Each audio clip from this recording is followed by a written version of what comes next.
What's going on, guys? Crypto Jeremy here, back with our XRP video. Hope you had a fantastic day. Thank you guys so much for tuning in. If you enjoy the video, which I know you will, if you learn something from this video, you just find it entertaining, smash the like button. Let's try to hit 100 likes. I know I don't personally like videos often on YouTube. I understand that it's a lot and it's annoying to scroll down and go and click that button. But please, I appreciate the support for real. And if you don't like it, and if you think that me asking for likes is cringe and sucks, you can dislike the video. Appreciate the support, guys. Let's get straight to the video. Today, there is a lot of interesting stuff happening in the crypto space. Just the market's still, it's cooling off a little bit. But Solana up like, 24% on the day? I entered a long last night around 43. I think it was $43 or $44. And I closed it this morning like an idiot at $49. Oh, whatever. You know, no one ever went broke taking profits. What can I say? But XRP, 66 cents, still trading sideways. Look at the 4-hour chart. Pretty much spent the whole day just trading sideways between the $64 and $66 range. However, the 4-hour here is looking hyper bullish. Like if we hypothetically, guys, the hourly candle is going to close in 36 minutes, 46 minutes. Hypothetically, if we were to close like that, that's hyper bullish for you newbies out there, for you new guys out there. If a candle closes with very little wick on the top, so wick is like the line right here, that is hyper bullish. And like obviously it's not always going to be accurate. Like here, for example, this is a very bullish candle, yet we absolutely got destroyed. This is also a bullish candle, yet we got destroyed. So keep that in mind. But generally speaking, I think it's safe to say that a candlestick that actually closes, you know, with not much wick is really good.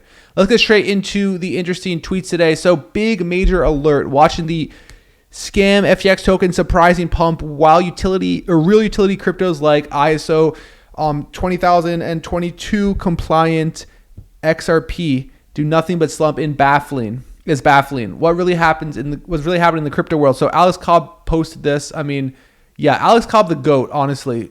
But yeah, I agree. This is literally just like they're kind of treating like a meme coin is the idea. And so you have volume pumping in and then volume, a lot of hype. And if you were to go look at the FTX price or the FTT price right now, I bet it's really retraced. Let's see what it's currently at. Yeah, look, it's already at $4. Look at the day. You see it just pumps and then it's just going to dump quick down. So it's even below that. It's at $3 now. So what can I say? Just another meme coin. You know, value like XRP isn't doing that. I mean, obviously, we did pump a lot, but the retracement wasn't that bad. The retracement, you know, I'm surprised. I thought here, look, we topped at 71 cents. I really thought, obviously this doesn't count because this was just a massive sell-off. A lot of longs were liquidated across all of crypto. I'm really surprised that this support here of 64 is where he bounced down. That's not even that bad at all. That's actually very rare and good for XRP. I think it's just because the crypto climate is doing pretty well right now because of the ETF stuff, but like a decrease of 11% after a pump of, what was this pump of like 35%? It's not bad at all. You know, retracement wise, what is that even going to? Yeah, that's around the 382. That's not bad at all. Sometimes you like the 618 is more common for XRP. Anyways, look, so let me use Solana here. Actually, you know what? Let's talk about the price action later because I know you guys don't care that much about that. Let's just look at these tweets here. So, wow, real estate developer in Dubai, Katura Reserve is accepting XRP as a payment option to purchase property. Things are moving fast. And I talked about this yesterday in my video. You know, I mean, okay, obviously, look at this. So keep this in mind. You see all these different coins, right? And it's like, oh, XRP as well as every other coin. They're freaking accepting Sandbox, Sand Token, absolute trash. But the bigger picture is this. Even though this doesn't matter right here, I'm willing to bet that the interest in the Middle East, specifically in the UAE, Dubai, Abu Dhabi, is high for XRP. There's not a surprise that, you know, Ripple is doing swell there in Dubai. Keep an eye on that, okay? I think that may be the emerging market here for XRP, for crypto.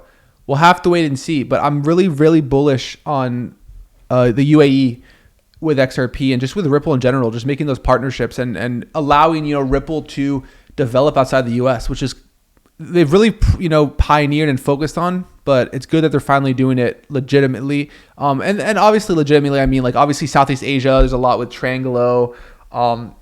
There was some in Bhutan, you know, stuff like that. But at the end of the day, there's a lot of money in the UAE. Same with Saudi Arabia, et cetera, the Middle East in general, a lot of oil money. So if you could have some redistribution of that wealth into crypto, into Ripple, into the Ripple ecosystem, that'd be great. Okay, so there's a little bit of TA here, XRP day time frame. Let's give you guys my thoughts on the TA. So yeah, the day FVG, we're closing once again, like these big wicks are really, really good. I don't even know what that daily candle is. Let's look at this daily here. And I mean, this is a good candle. This is actually not bad at all, this candle close, because I just want to point out the main reason is because the wick is smaller like that, and it's some sort of convergence pattern happening. However, it is red, so that does matter for the daily. For shorter time frame, candles don't matter as much, but for dailies, they definitely do. For example, remember I was showing you guys the hammer, or I could say this, yeah, like the one-sided doji from before. I mean, look at this hammer right here. And then this is like a very indecisive, like these three candle patterns are pretty common. 100%. I mean, even right here, like you see like this candle like this right here. There's a big wick there, so ignore that. That's not good. But you see this similar candle, similar hammer type candle. You know, it's up a few cents the next day. Right here though, look at this. You see how it kind of counteracts it? It's like, that's what I'm saying. It's like astrology kind of. And that's why I always say, be careful with that. Obviously, I would look at bigger like money flow cycles. A great indicator to use is the Bollinger Bands, guys. Not on the daily, obviously. But on the 5 minute, for example, you're using Bollinger Bands, right? And you're like, let's say you're scalping or trading or something. And you see a confirmation on the 5. This is the, I believe it's the 3 standard deviations. Okay, so what this means is that 99.7% of price action will be inside these blue lines. That's 3 standard deviations away from the mean. So what that means is that when it, like this, for example, is very rare. I don't know if it's when it closes or not, but like you can see about, you know, like 100 candles, right? That never happens, right? A lot of the price action is between those lines. So when you break like out like here, usually the next candle is in the opposite direction. You see right here how it was. You see how he broke out right here and how it kind of was. This is just trading sideways. But you see what I mean? Like if it's bearish, like if it's very bearish, chances are there's going to be a massive move to the other direction most of the time. So keep that in mind. Like you're very rarely going to see, at least like the Bollinger Bands reframe themselves that quickly in the short term. They'll usually trade kind of sideways because you usually have a bounce and like a mean reversion is what you call it. So the Bollinger Bands are very rarely having these massive spikes consistently. Like you wouldn't have a Bollinger Band that would be like this, you notice how it's kind of like a little bit tapers because after those high volume events, the order book is now like rinsed to some extent.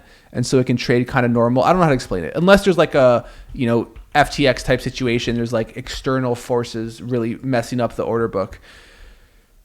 Okay. I don't know how much of what I just said was astrology. I don't know how much of it was actually valuable information, but the Bollinger Bands are something to keep an eye on. What else? I'm trying to give you guys the tools. I know a lot of people use order books. It's also really good. If you want to use flow, like money flow, a lot of options traders use that. A lot of people like to use the depth chart as well, which is the same thing as the order book, but it's like a visual representation of it. Let's see. I'm trying to look here. The Ganfan's pretty good. Especially in bull markets, this is a very good candle. Like if you're only up, if you're like, a very good indicator. If you're just only up, price action wise, like it's just bullish, perpetually bullish, what you can do is you can get a where is it, like an angle thing. There's a thing to draw to decide an angle. Let me see, did I just miss it? Anyways, you can take that and then do a 45-degree angle and then draw your Ganfan from like a support, like here for example, at that 45-degree angle, whatever that is. And then kind of see, well, you want to actually, let's do a little bit closer here. Let's do right here. I don't know what 45-degree angle is, but what you'll start noticing in bull markets, if I remove the Bollinger Band, you'll start noticing that it kind of follows that trend or like the like different levels of incline on the Ganfan. So I'd use the Ganfan. You do 45-degree angle. And you'll notice it's not really good. I don't know why it's not really showing much information on here. I guess it's just because the price action is not very bullish. But with a 45-degree angle, it's usually going to be pretty accurate. I remember back in the bull market, it was one of the most accurate prediction models for if we would bounce off a level. So you'd have something like this, right? And then it would just wouldn't, and when it break, it would break and get the next level. And I remember, if you remember from back in the day, a lot of videos I used to make would have very good instances of that. I also like to use the shift pitchfork. Let me find that. I think it's really good. The modified one. Modified is usually for a bearish scenario. So you go like this. And you go high. Let's do the maximum level. Let's do high to low to local high. And you do something like this, and you can, and a lot of people like to use multiple shift portion. They'll do low to high to low, and they'll see where they intersect and stuff. Okay, well this one's much better than that other one. Let me delete this one. I don't know if you can take the wick though, but anyways, it's as good because what it does is it kind of shows the trend in a much better way than just drawing the trend line, because there's a lot more confirmation bias in that. It's like a chart confirmed trend line. What else is really good to use? I mean, some people like to use like an anchored VWAP and stuff. I mean, I'm not a big fan of indicators like that, automated ones. I don't know why it's not appearing on the screen. Okay, there we go. This is good. Moving averages are good. What else is good? Elliott waves are It's kind of copium. Anything fib related is always going to be good because those ratios do tend to show themselves consistently. And then really at the end of the day, also the candlestick patterns are also good. But yeah, there are a lot of indicators out there. People sell indicators and stuff. At one point, I was trying to make an indicator, develop one. With AI nowadays, you can just make an AI do it for you. That's one thing you can also do. You can enter a bunch of conditions into, ChatGPT or something, and then it will give you the Pine script required, which is it's like a coding language, similar like JavaScript kind of to some extent. And then you can, it's actually more like Python to be honest. Anyways, you can pretty much put that indicator on your chart, and then you can use it yourself. Anyways, that was a lot of just boring TA stuff. I don't know why I mentioned that. I want to talk about the Millionaire thing, right? So like XRP Millionaire, okay. I have known a few XRP millionaires, talked to a few, and they're millionaires with XRP being like, I think it must have been like 40 cents, 50 cents, right? So they have like 2 mil, 3 mil XRP, right? Which is not everyone, right? Most of us don't have that amount of XRP. However, I always say like it's like the long goal, right? Is to become an XRP millionaire. But then what are you gonna do? You're gonna sell your XRP? Like a lot of people, OGs, like real, I guess not even OGs, like older people, like a lot of you guys are probably a little bit older as well.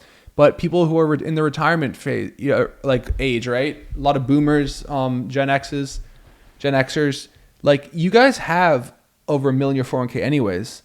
And so the XRP mill is a little bit different. And it's kind of this sort of dream. It's always like the millionaire dream, right? And then becoming a millionaire now is much easier than it's ever been, and is also not as impressive / crazy as it's ever been. Like now, when I'm 60, $1 million is not going to be much. And so what I mean by that is that that's looking too low, right? That's not really. Sorry, I'm really rambling right now. Just long day of work, just very tired. Sorry about that. Yeah, that's not shoot. You want to shoot for the stars, right? And so for that reasoning, I don't worry about the millionaire thing, man. I think, look, 100K XRP, in my honest opinion, 100K XRP will make you an XRP millionaire eventually. No doubt about it. Ripple is not going out of business before there's an XRP of $10, period. I hate to admit it. Crypto is looking too good. Crypto just is too much, entering the mainstream for crypto or Ripple to just fail. It's not going to be like a lot of people were saying back when I joined the crypto space in 2017. A lot of people were saying that even Ripple and just crypto in general was never going to, obtain massive mainstream adoption because, things like PayPal, Venmo, stuff like that was good enough, right? But no, we're showing there's a stride, or I guess with the ETFs, the spot ETFs, and then SEC lawsuit with Ripple. There's very much industry proof, and a lot of these crypto companies are actually, Coinbase doing so well. There's a lot of industry and retail proof here that crypto is here to stay, and especially with AI and tech, the financial system is other than like market makers is very ancient when it comes to technology, right? So crypto is here to stay. It's re-engineering kind of how the money flows. And the more of a stake crypto can get, the more of a stake XRP will be able to get in the global markets. The more Ripple will succeed, and the more you'll do well as an XRP millionaire. So I'm giving that number at 100,000. I say 50,000 to 100,000. I see a lot of predictions out there. I've talked about it before, but I think a $10 XRP is what we should be aiming for, in terms of just like goal, right? I know a lot of this, like, it's kind of crazy. You're watching a video of some guy talking about one cryptocurrency, but that's kind of like the goal here with investment. We love the community. We love Ripple. We love the people working at Ripple. We love, the leadership, but we also, love kind of like the goal. I mean, like, it's not about the money, making the money. It's not about having the money. It's about the process to make it. And so if that journey from 65 cents, like it is right now, to $10 is one that you'll always remember, and that one that you will greatly enjoy, whether you're invested with other people, you're going to conferences, you have friends that you trade with, whatever it may be, that's all that matters. But yeah, my number would be between 50,000 to 100,000, is probably enough in the next couple of cycles. If not the next cycle, I don't know. We'll see. The Ripple still has a lot of XRP to dilute the supply. So hopefully they'll have a little less next cycle, but we'll see. Escrow seems to be releasing well, so we'll see what happens. Anyways, guys, thank you guys so much for watching. I appreciate the support. If you're still watching this video after 17 minutes, something is absolutely wrong with you, and I feel bad for you. And comment down below so I can apologize / thank you for watching 17 minutes of me absolutely rambling on a Friday night because I had a long day of work. I'm just tired. So yeah, thank you guys so much for watching. I'll see you guys in the next video. And until then, as usual, peace.